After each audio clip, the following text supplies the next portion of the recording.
It is only a passing phase. It is only a stage we are going through. It will be discarded sooner or later.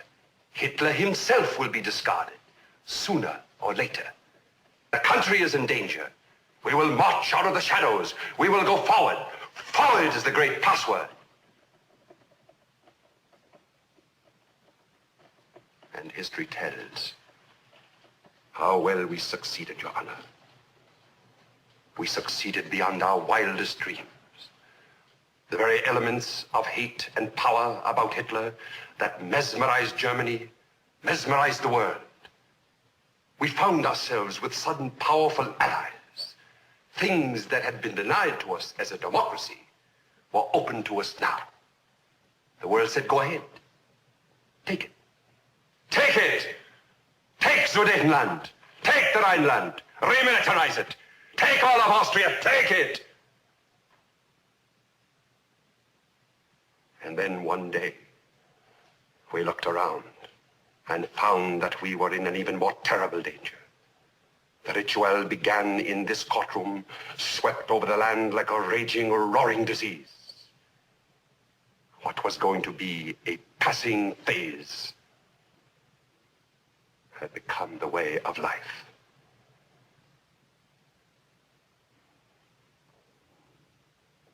Your Honor, I was content to sit silent during this trial. I was content to tend my roses. I was even content to let counsel try to save my name. Until I realized that in order to save it, you would have to raise the specter again. You have seen him do it. He has done it here in this courtroom. He has suggested that the Third Reich worked for the benefit of people. He has suggested that we sterilized men for the welfare of the country. He has suggested that perhaps the old Jew did sleep with the 16-year-old girl after all. Once more, it is being done for love of country. It is not easy to tell the truth. But if there is to be any salvation for Germany, we who know our guilt must admit it, whatever the pain and humiliation.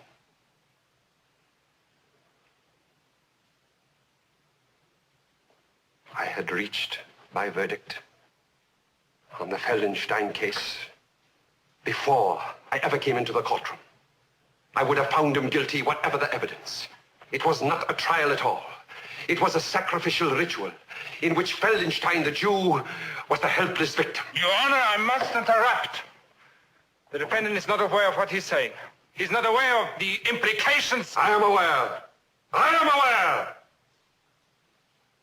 My counsel would have you believe we were not aware of the concentration camps. Not aware. Where were we? Where were we when Hitler began shrieking his hate in the Reichstag? Where were we when our neighbors were being dragged out in the middle of the night to Dachau? Where were we when every village in Germany has a railroad terminal where cattle cars were filled with children being carried off to their extermination? Where were we when they cried out in the night to us? Were we deaf? Dumb? Blind? Your Honor, I must protest. My counsel says we were not aware of the extermination of the millions. He would give you the excuse. We were only aware of the extermination of the hundreds. Does that make us any the less guilty?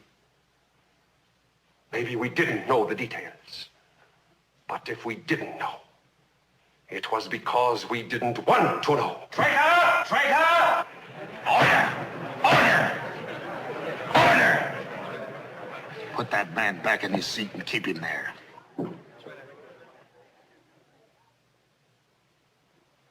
I am going to tell them the truth. I am going to tell them the truth if the whole world conspires against it. I am going to tell them the truth about their ministry of justice.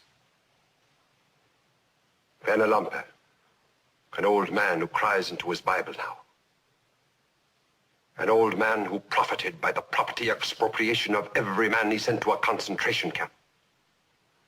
Friedrich Hofstetter, the good German who knew how to take orders, who sent men before him to be sterilized like so many digits. Emil Hahn, the decayed, corrupt bigot, obsessed by the evil within himself.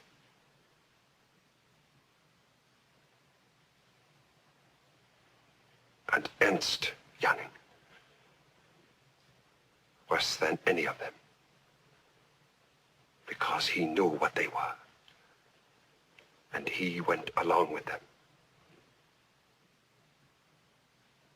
Ernst Janning, who made his life excrement, because he walked with